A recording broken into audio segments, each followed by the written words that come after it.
গেল বছরের ৫ই আগস্টের পর আবারও ছাত্র জনতা ভাঙচুর ও বিক্ষোভ করেছে ধানমন্ডি ৩২ নম্বরে বঙ্গবন্ধু শেখ মুজিবুর রহমানের বাড়িতে। ভার্চুয়াল এক অনুষ্ঠানে সাবেক প্রধানমন্ত্রী শেখ হাসিনার বক্তব্য দেওয়াকে কেন্দ্র করে এই ঘটনা ঘটে।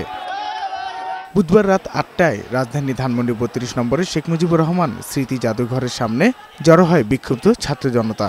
এই সময় আওয়ামী লীগ ও ফ্যাসিবাদ বিরোধী স্লোগানে মুখর হয়ে ওঠে ধানমন্ডি ৩২। লিফলেট বিতরণ করছে, দেয়ালে দেয়ালে লেখালেখি করছে এবং আজকে শেখ হাসিনা ফেসবুক লাইভে আসা সাহস পায়। আমাদের একটা বিপ্লব পরবর্তী কর্মকাণ্ড হিসেবে আওয়ামী লীগের মাজার স্বরূপ ধানমন্ডি ৩২ ভাঙার আমাদের একটা রাইট আছে। পরিস্থিতি নিয়ন্ত্রণে আনতে সেনাবাহিনী চেষ্টা করলে ছাত্র জনতার বাধার মুখে সরে যায়। তারপর বাড়িটি ভাঙচুর করে ছাত্র জনতা।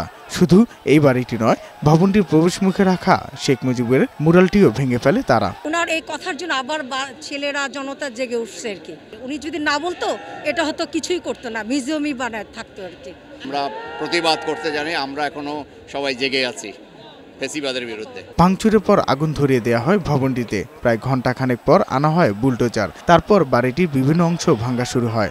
সরকার যদি রাষ্ট্রীয়ভাবে আওয়ামী লীগকে নিষিদ্ধ না করে, জনগণ কিন্তু বিপ্লবীরা কিন্তু বুঝিয়ে দিচ্ছে তাদের রিয়াকশন কি। পরবর্তীতে দেখা যাবে ক্ষুব্ধ হয়ে এই জনস্রোত কিন্তু সচিবালয় অভিমুখে রওনা দিবে, যমুনা অভিমুখে রওনা দিবে।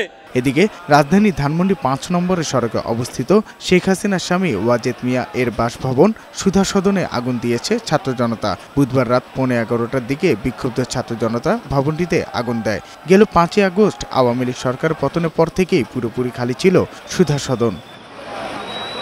গেল মঙ্গলবার রাতে নিষিদ্ধ সংগঠন ছাত্রলীগের ভেরিফাইড ফেসবুক পেজ থেকে এক পোস্টে জানানো হয়, ভারতে অবস্থানরত আওয়ামী লীগ সভাপতি শেখ হাসিনা বুধবার রাত ৯টায় ছাত্রদের উদ্দেশ্যে বক্তব্য দেবেন।